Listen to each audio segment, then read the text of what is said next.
আল্লাহর সাথে আমাদের সম্পর্কগুলোর অন্যতম একটি মৌলিক সম্পর্ক হলো তার নিকট দোয়া করা। তার সাহায্যের কাঙাল আমরা।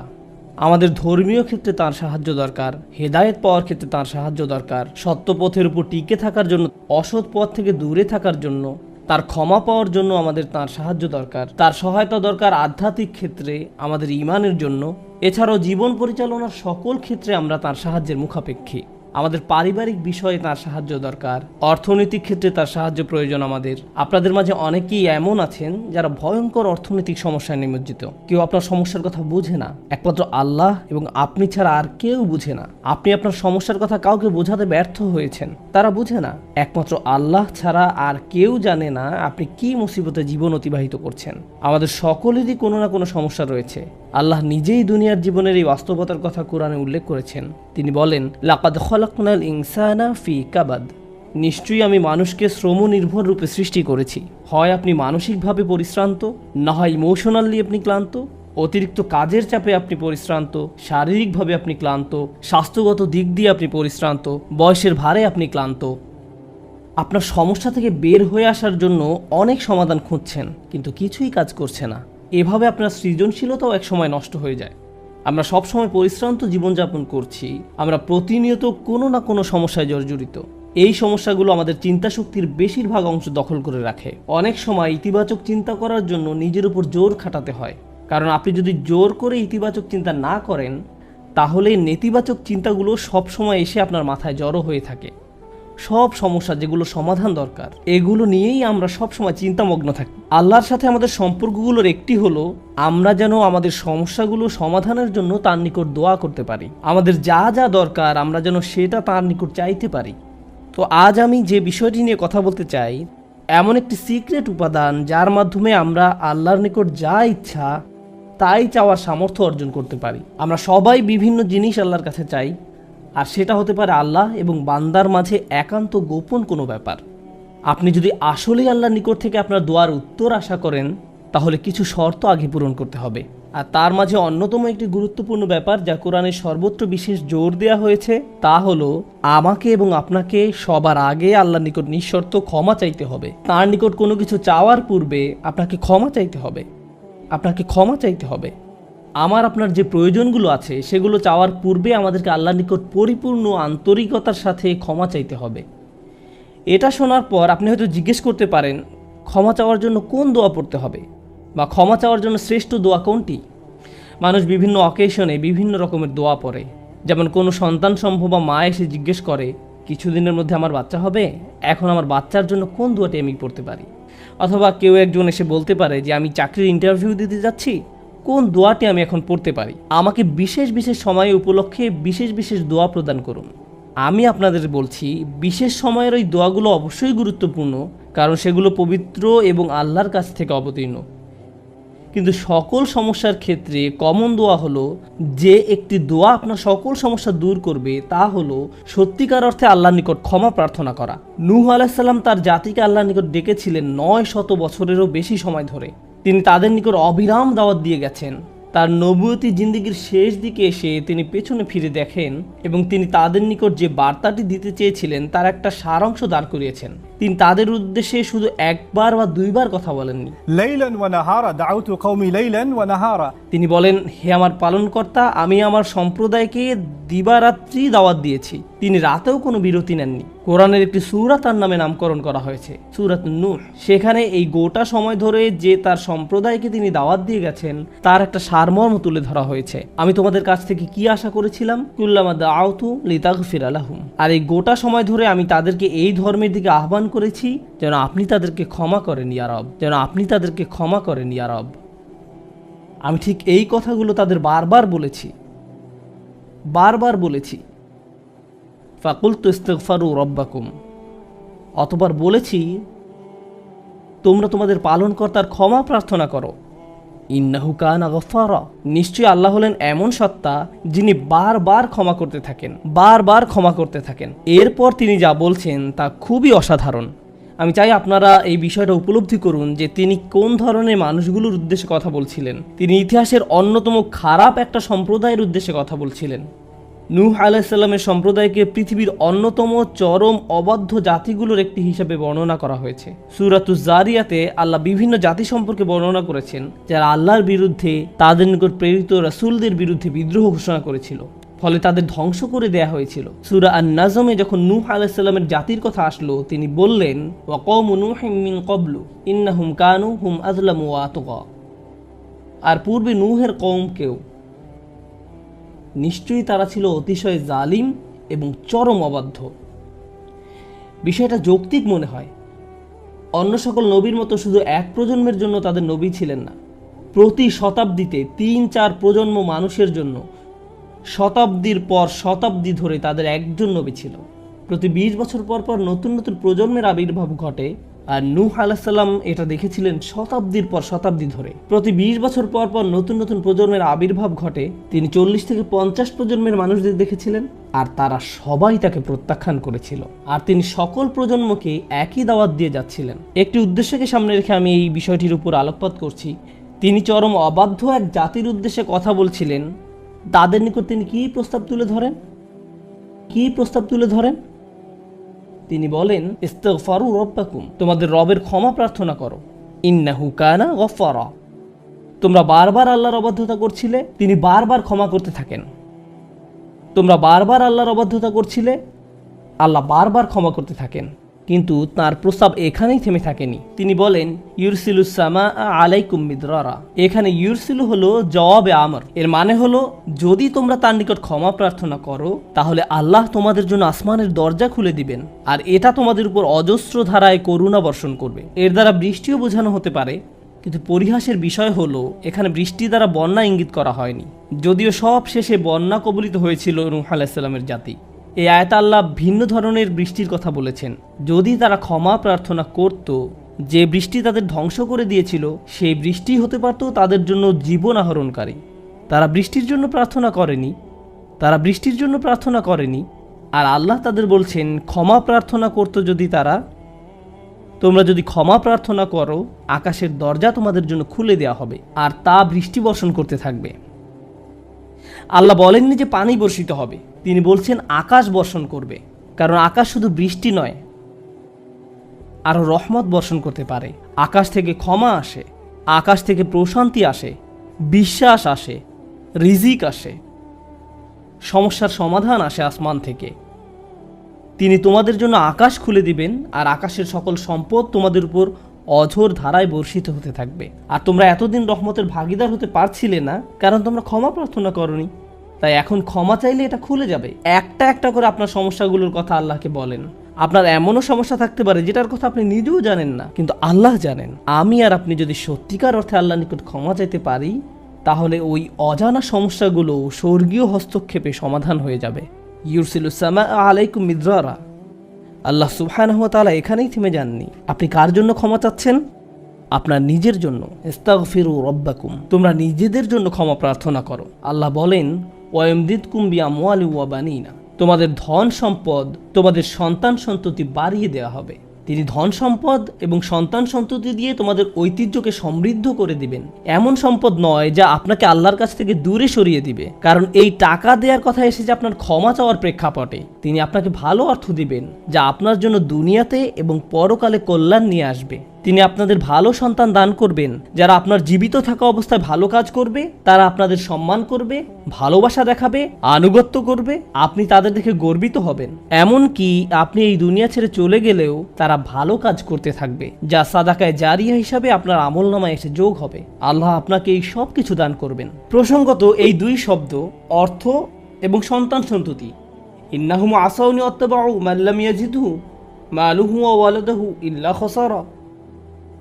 আমার সম্প্রদায় আমাকে অমান্য করেছে আর অনুসরণ করেছে এমন লোককে যার অর্থ ও সন্তান সন্ততি কেবল তার ক্ষতি বৃদ্ধি করেছে। কিন্তু আপনার ক্ষমা চাওয়ার পরে আল্লাহর পক্ষ থেকে যে ধন সম্পদ এবং সন্তান সন্ততি আসে, তা আপনার জন্য শুধু কল্যাণই নিয়ে আসে। একই ধন সম্পদ এবং সন্তান সন্ততি, পার্থক্য হলো এখন তাদের উপর আল্লাহর ক্ষমা ও রহমত রয়েছে। বিষয়টা এমন যেন তারা দূষিত হয়ে গিয়েছে, যতক্ষণ না আল্লাহ তার ক্ষমার মাধ্যমে তাদের পরিশুদ্ধ করেন। আল্লাহর নিকট ক্ষমা প্রার্থনা করলে কত শত পথ আপনার জন্য খুলে যাবে, আসমানের দরজা আপনার জন্য এমনভাবে খুলে যাবে যে আপনি কল্পনাও করতে পারবেন না। আপনি সবকিছু আরো ভালোভাবে বুঝতে পারবেন, আপনার ব্যক্তিগত সমস্যাগুলো দূর হতে শুরু করবে। উদাহরণস্বরূপ রাগের কথা ধরা যাক।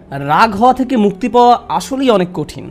বহু মানুষ খুবই সমস্যাপূর্ণ জীবনযাপন করে, খুব অল্পতেই রেগে যান, কিছু একটা তাদের সামান্যতেই ক্রোধান্বিত করে, আর তারা এর সাথে লড়াই করতে পারেন না। তারা তাদের এই সমস্যাটা বুঝতে পারেন, কিন্তু নিজের কাছে অসহায় হয়ে পড়েন এবং মনে মনে ভাবেন, না, আমার পক্ষে এই রাগ হওয়া থেকে মুক্তি পাওয়া সম্ভব না। হুদায়বিয়ার সন্ধির সময় সাহাবীরা খুবই রাগান্বিত হয়ে পড়েছিলেন। তাদের রাগ দূর করা সম্পর্কে আল্লাহ কি বলছেন?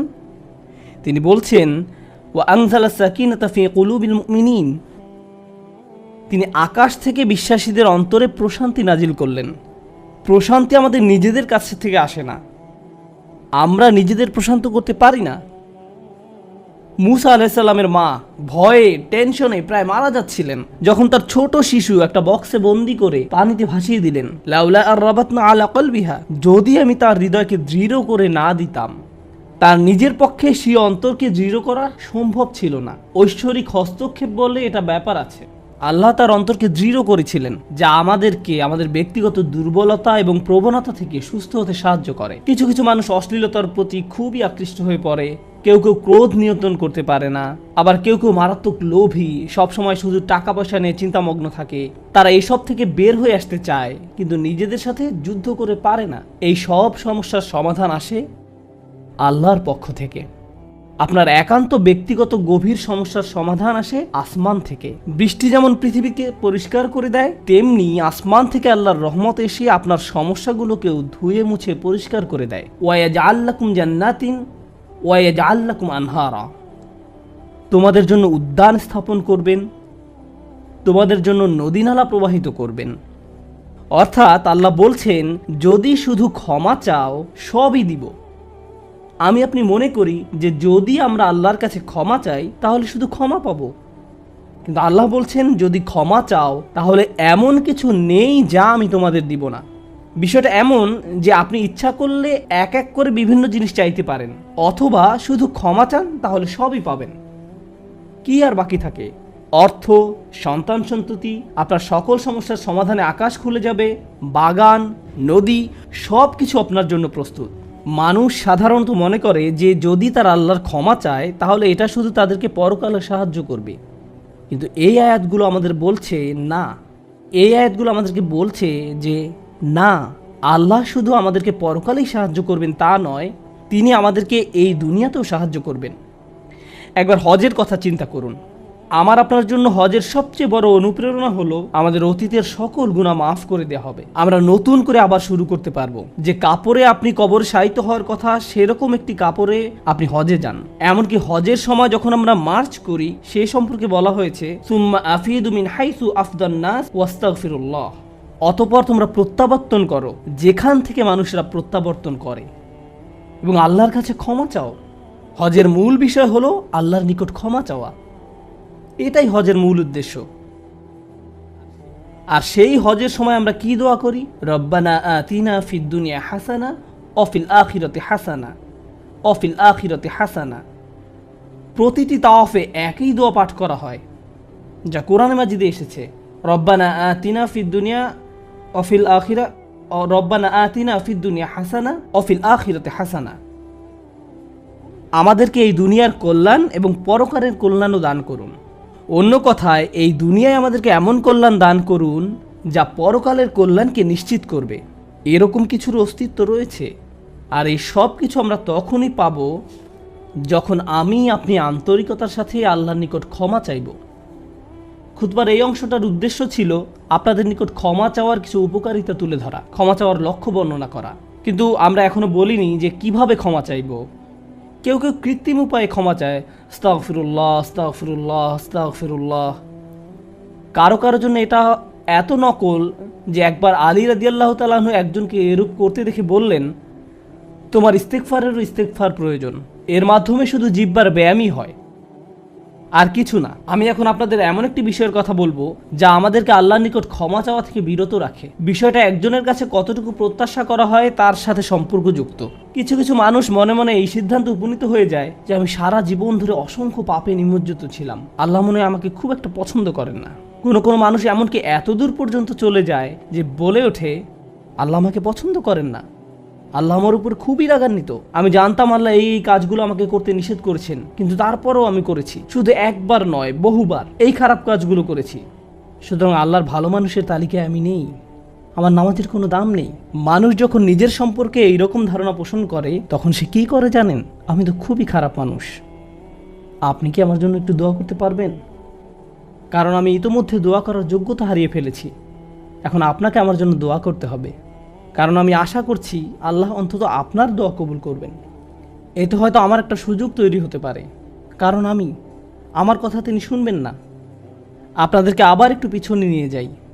নূহ আলাইহিসসালাম কাদের কাছে আল্লাহর নিকট ক্ষমা চাওয়ার এই প্রস্তাব তুলে ধরেছিলেন? নূহ আলাইহিসসালাম কি এমন মানুষদের নিকট এই প্রস্তাব তুলে ধরেছিলেন যারা সারা রাত মসজিদে কাটাতো, যারা প্রতি বছর হজ পালন করতে যেত, রোজা রাখত এবং অন্যান্য সৎ কাজ করত? না, নূহ আলাইহিসসালাম ক্ষমা পাওয়ার এই প্রস্তাব তুলে ধরেন ইতিহাসের অন্যতম একটি বিদ্রোহী সম্প্রদায়ের প্রতি, যারা প্রজন্মের পর প্রজন্ম ধরে বিদ্রোহী ছিল। তিনি তাদের বলেন, তোমরা যদি শুধু ক্ষমা চাও, আল্লাহ শুধু তোমাদের ক্ষমা করবেন তাই নয়, বরং তিনি তোমাদের জন্য আকাশের ধনভাণ্ডার খুলে দেবেন। নিজের সম্পর্কে এমন বলবেন না যে আমি অনেক দূরে হারিয়ে গেছি, যদি কিছু হয় তা হবে আমার মায়ের দোয়াতে বা অন্য কারো দোয়াতে। আপনার মনের এমন অবস্থার সুযোগ গ্রহণ করে শয়তান। মানুষের মনের হতাশাজনক পরিস্থিতির সুযোগ গ্রহণ করে শয়তান, আর এর মাধ্যমে তাকে শিরকে নিমজ্জিত করে। এই হতাশা শিরকের একটি দরজা। কেন জানেন? তখন মিথ্যা ধর্ম আসে এবং আপনাকে বলে আপনি তো অনেক বড় পাপী, আপনার পক্ষে ক্ষমা পাওয়া সম্ভব নয়। যিশুকে বলুন আপনাকে ক্ষমা করে দিতে। আপনি যিশুর সাথে ভালো সম্পর্ক করুন, তিনি আল্লাহর সাথে আপনার সম্পর্ক ভালো করে দিবেন।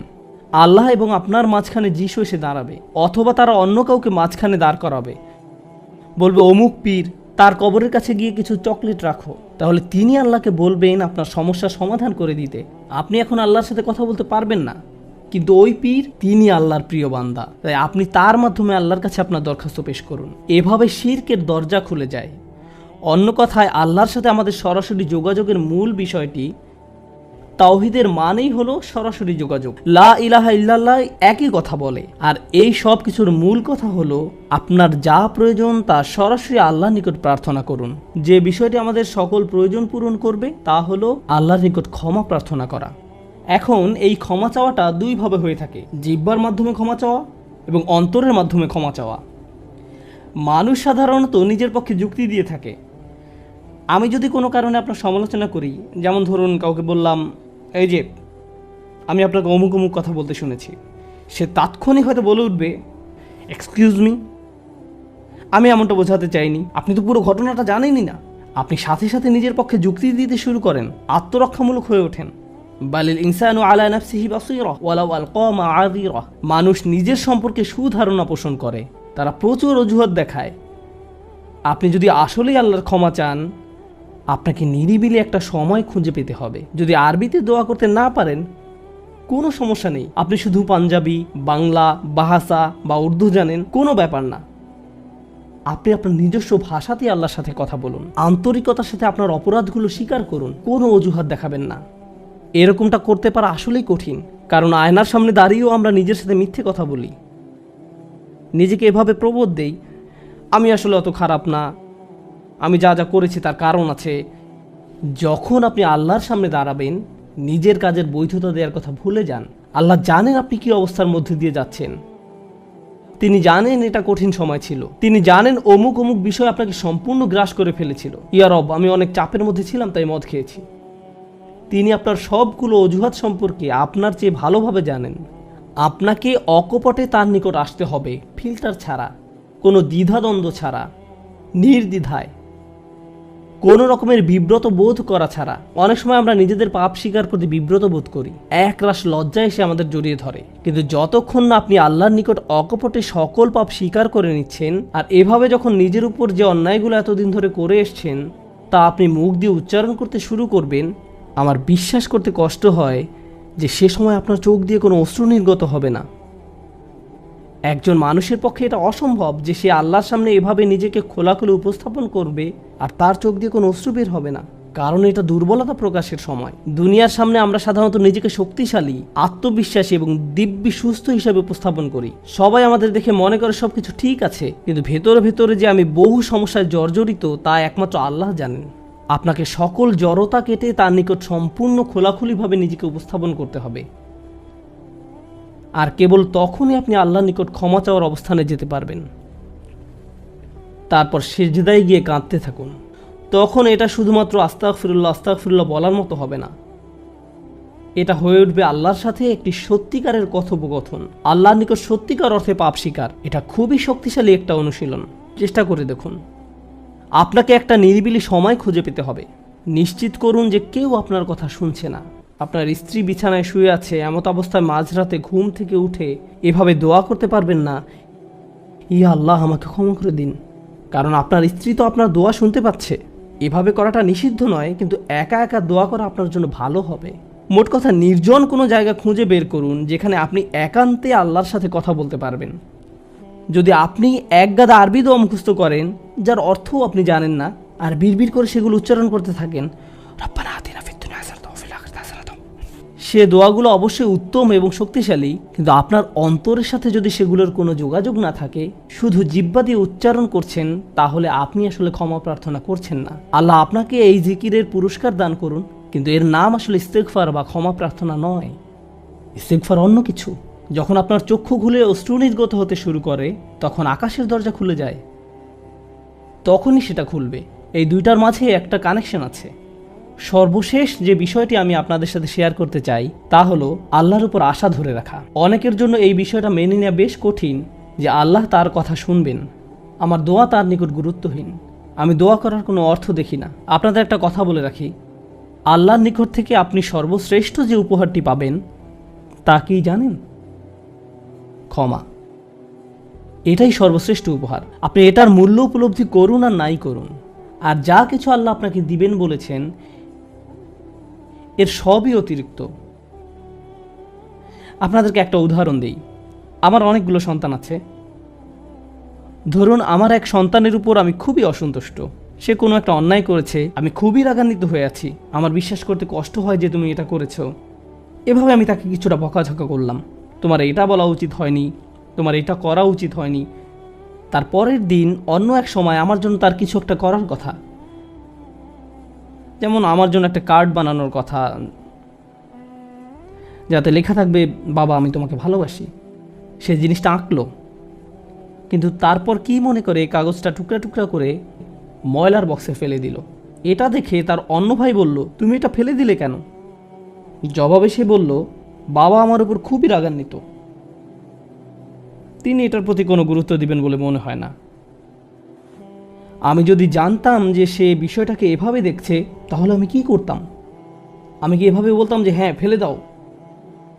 না, বরং আমি আবেগে কেঁদে ফেলতাম, কিভাবে তুমি ভাবতে পারলে যে আমি তোমাকে আর ভালোবাসি না?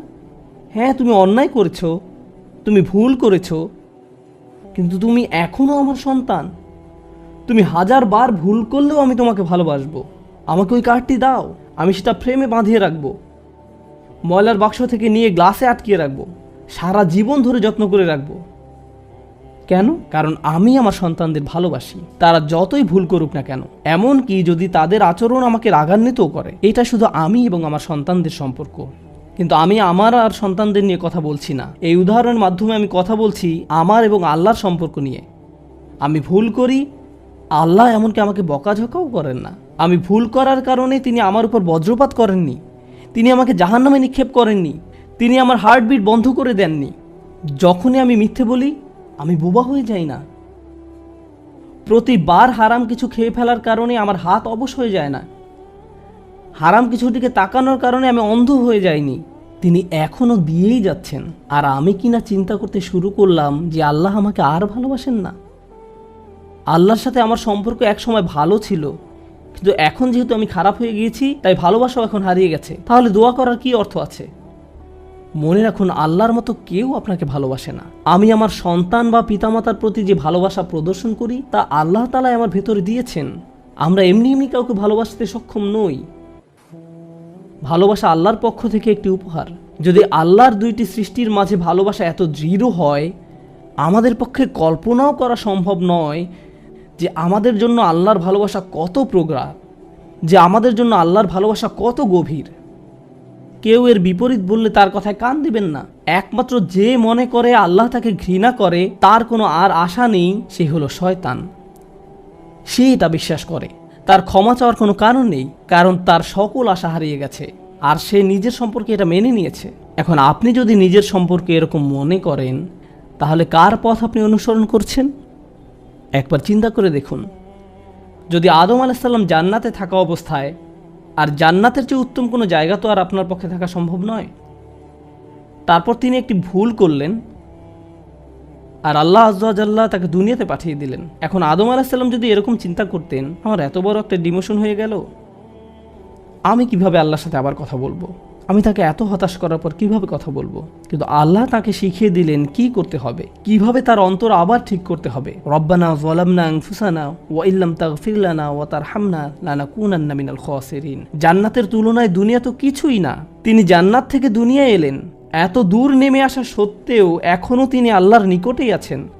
এই শব্দগুলোই আল্লাহর সাথে তার সম্পর্ক আবার জুড়ে দিল। দোয়ার উপর আস্থা হারাবেন না।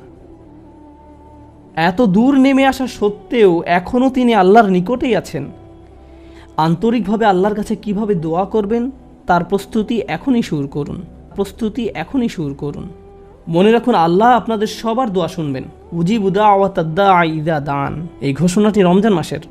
আমি আহ্বানকারীটাকে সাড়া দেই যখন সে আমাকে ডাকে। এটা আল্লাহর অঙ্গীকার। আর আমি আপনি 1 নম্বর যে দোয়াটি করব, তা হলো ক্ষমা চাওয়ার দোয়া। আল্লাহ আমাদেরকে এমন মানুষে পরিণত করুন যারা সত্যিকার অর্থে ক্ষমা চায়। আল্লাহ আমাদের অন্তরে তার নিকট ক্ষমা প্রার্থনা করার তীব্র ব্যাকুলতা তৈরি করে দিন। আল্লাহ আমাদের অন্তরকে এমন নরম করে দিন যেন আমাদের চোখ দিয়ে অশ্রু নেমে আসে।